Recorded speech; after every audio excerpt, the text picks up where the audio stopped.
दोस्तों, एक गांव में एक बूढ़ी माई रहती थी।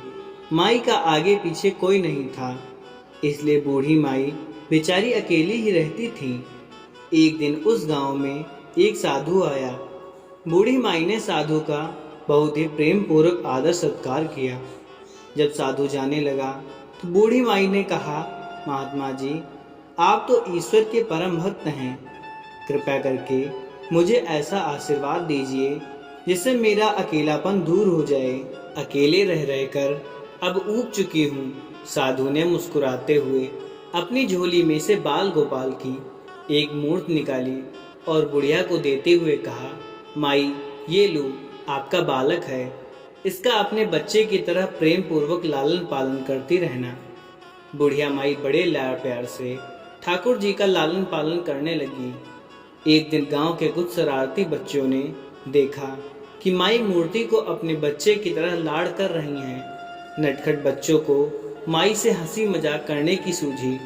उन्होंने माई से कहा, अरे मैया सुन, आज गांव में जंगल से एक भेड़िया घुस आया है जो छोटे बच्चों को उठाकर ले जाता है और मारकर खा जाता है। तू अपने लाल का ख्याल रखना, कहीं भेड़िया उसे उठाकर न ले जाए। बुढ़िया माई ने अपने बाल गोपाल को उसी समय कुटिया में विराजमान किया और स्वयं लाठी लेकर दरवाजे पर पहरा लगाने के लिए बैठ गईं। अपने लाल को भेड़िए से बचाने के लिए बूढ़ी माई भूखी प्यासी दरवाजे पर पहरा देती रही। पहरा देते देते एक दिन बीता, फिर दूसरा, तीसरा और चौथवा और पांचवा दिन बीत गया। बुढ़िया माई 5 दिन और 5 रात लगातार बगैर पल के झपकाए भेड़िए से अपने बाल गोपाल की रक्षा के लिए पहरा देती रही। उस भोली भाली माया का यह भाव देखकर ठाकुर जी का हृदय प्रेम से भर गया। अब ठाकुर जी को मैया के प्रेम का प्रत्यक्ष रूप से आस्वादन करने की इच्छा हुई। भगवान बहुत ही सुंदर रूप धारण कर वस्त्र भूषणों से सुसज्जित होकर माई के पास आए। ठाकुर जी के पांव की आहट पाकर माई डर गई कि कहीं दुष्ट भेड़िया तो नहीं आ गया।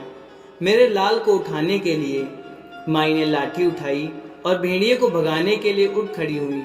तब श्याम सुंदर से कहा, मैया, मैं हूँ, मैं तेरा वही बालक हूँ जिसकी तुम रक्षा करती हो। माई ने कहा, क्या? चल हट, तेरे जैसे बहुत देखे हैं, तेरे जैसे सैकड़ों अपने लाल पर न्यौछावर कर दूँ। अब ऐसा मत कहियो, चल भाग जा यहाँ से।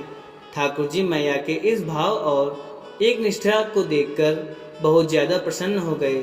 ठाकुर जी मैया से बोले, अरे मेरी भोली मैया, मैं त्रिलोकीनाथ भगवान हूँ, मुझसे जो चाहे वर मांग लो, मैं तेरी भक्ति से प्रसन्न हूँ। बुढ़िया माई ने कहा, अच्छा भगवान हो, मैं आपको सत सत प्रणाम करती हूँ। कृपया कर मुझे यह वरदान दीजिए कि मेरे प्राण प्यारे लाल को भेड़िया ना ले जाए। अब ठाकुर जी और ज़्यादा प्रसन्न होते हुए बोले, तो चलो मैया, मैं तेरे लाल को और तुझे अपने निज धाम लिए चलता हूँ, वहाँ भेड़िए का कोई भय नहीं है। इस तरह प्रभु बुढ़िया माई को अपने निज धाम ले गए। दोस्तों, इस कहानी की शिक्षा, इस कहानी से यह शिक्षा मिलती है कि हमें अपने अंदर बैठे ईश्वरीय अंश की काम, क्रोध, लोभ, मोह और अहंकार रूपी भेड़िए से रक्षा करनी चाहिए। जब हम पूरी तरह से तन्मय होकर अपनी पवित्रता और शांति की रक्षा करते हैं तो एक ना एक दिन ईश्वर हमें दर्शन जरूर देते हैं। भगवान को पाने का सबसे सरल मार्ग यही है। भगवान को प्रेम करो, निष्काम प्रेम, जैसे बुढ़िया माई ने किया। तो दोस्तों, आपको यह वीडियो कैसी लगी कमेंट करके अवश्य बताएं और वीडियो को एक लाइक शेयर अवश्य करें। धन्यवाद।